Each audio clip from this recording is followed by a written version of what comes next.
California voters divided on Kamala Harris as president.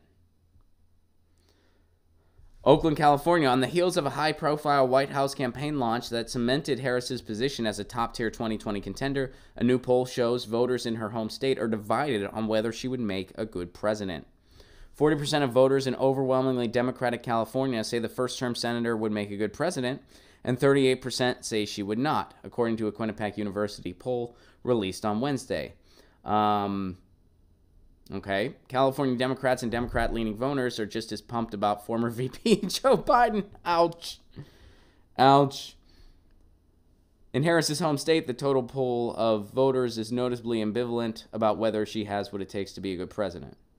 So, look, and this specific poll is what it is. You know, you got to kind of evaluate each poll for what it is and who was surveyed, et cetera, et cetera. But the reason California as a whole is divided on Kamala Harris as president is because her behavior at the state level does not match what she says when the cameras are on. Oh, and by the way, she's already backpedaling, by the way. She's already backpedaled on Medicare for All. She's already backpedaling. She supported it. She's already backpedaling on that. She supported it unenthusiastically, by the way. The only time you see Kamala Harris enthusiastic about a policy is when it involves her ability to throw people in jail. That is the only time you see that woman excited to discuss policy. At least in every speech of hers I've seen, in every snippet of her I've seen. That is the only time she is excited. She claims she supported Medicare for All. She's already backpedaled on that, by the way. Already backpedaled. Here in California, we had a bill called SB 562, a nurse's bill, to get single payer here in California. She did nothing. Nothing. I don't even think she gave a tweet of support. She did nothing for it. Not even lip service. Nothing. Did not support the nurses. Did not put any pressure on Anthony Rendon, the person who stabbed the single payer bill in the back because of his donors. And he got reelected, unfortunately. She did nothing. Kamala Harris did absolutely nothing. But we're supposed to believe that on the national scale, this is what she wants to do. In California, she's basically just known as a prosecutor. Kamala Harris is a cop. You hear people saying that all the time. There's a Twitter handle. Kamala Harris is a cop.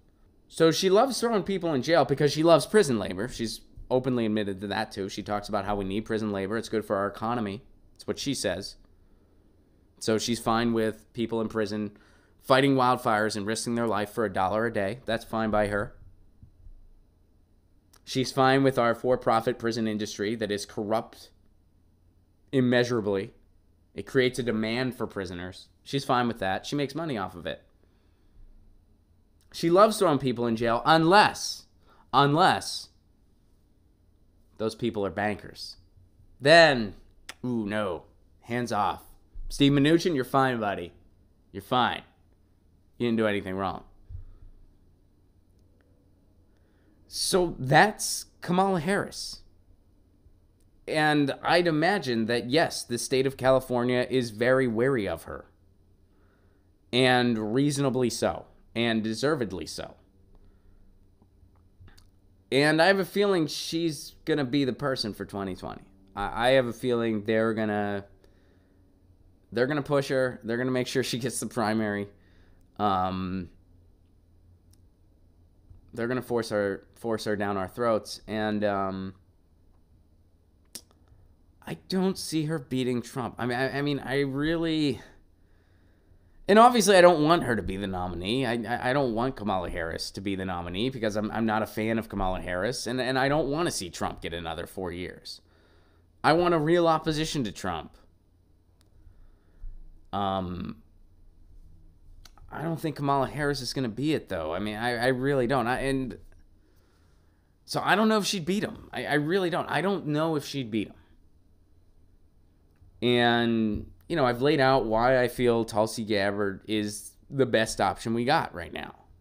I think Tulsi, in many ways, she's the anti-Trump in many ways. She's an outsider who doesn't play the political game, who is outside both parties, who's an actual non-interventionist, who's a populist. These are all the lies Trump fed people. She's the real deal on all those things. And she's young, she's engaging, and she's a veteran. You take her, you give her Bernie Sanders, who has a movement behind him that's still big, who has built a big grassroots swell and has the years of experience that she doesn't have. You take them, you make them a ticket. It will be very tough for the establishment to screw them over. And if they get to a general, they're not going to lose to Trump. That ticket would not lose to Donald Trump. That ticket would beat Trump. Are either one of those two people perfect? Of course not. Abso-frickin-lutely not. No. There's plenty of things Bernie's done that has pissed me off. There's things about Tulsi I'm not so sure on. But overall, they are by far the best candidates for 2020. By far. Like there's no one close. At least no one that has a viable shot in the Democratic establishment. I mean, but Cory Booker, that's a better. Kamala Harris, that's a better option. Beto O'Rourke, that's better. He couldn't beat Ted Cruz. Joe Biden, he's against net neutrality even. The Rock, well, let's hear The Rock out. Let's wait until he casts judgments on The Rock. Okay, so while Biden, who is benefiting from his broad name recognition, and Harris are both running far ahead of the pack on the excitement meter in California. Who was involved with this poll? Who was involved with this poll? Oh, that's another contender I forgot to mention. Senator Elizabeth Warren. Senator Elizabeth Warren, who, according to Twitter, was cheering when Trump made the anti-socialism comments. I haven't verified that myself. I just saw people tweeting about it, so I'm not going to say it's 100% true. But she has said, I'm a capitalist to my bones. That's something Elizabeth Warren has said. So, I don't know who took this poll where Joe Biden and Kamala Harris, that's what, the guy that told millennials to shut the hell up, that guy's awesome. And the woman who giggles about throwing people in jail, that's what I want for my progressive option. That's our Overton window, boy. That's our Overton window. That's how far right as a country on the electoral level we are. That's why electoral politics ain't going to get us out of this mess.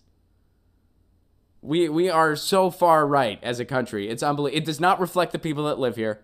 It does not reflect the population. If I honestly thought that our elected officials, as far as the Overton window, where they are politically, reflected all the people that lived here, I would move. And I'm not trying to be, I would move.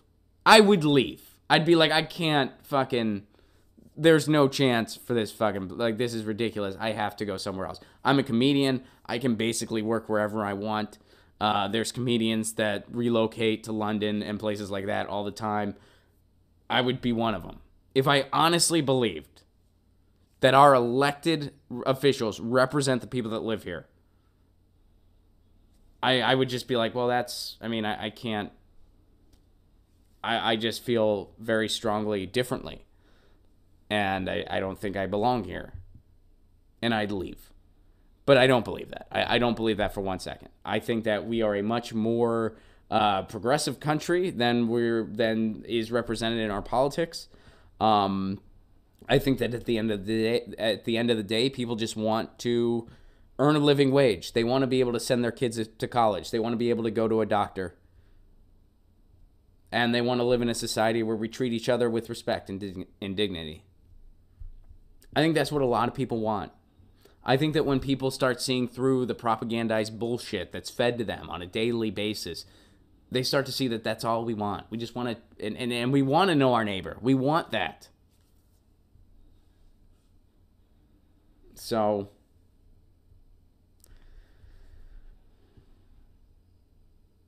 but these are our front-leading progressive options. Somebody who only giggles when she's throwing people in jail, loves the bankers, and someone else who's in bed with Wall Street, isn't even convinced on net neutrality. Oh, and thinks that millennials just need to shut the hell up. And that the economy's fine. Those are our progressive choices. Kamala Harris, Joe Biden. Those are the leading 2020 contenders in what is supposed to be the opposition party to the right wing. Does that sound like an opposition to you? It shouldn't. Get your news on with Ron. Don't you want to know what's going on? We're getting our news on today. Get your news on with Ron. Don't you want to know what's going on? We're getting our news on today. You can tweet me an article at Ron Placone. We'll go through it together and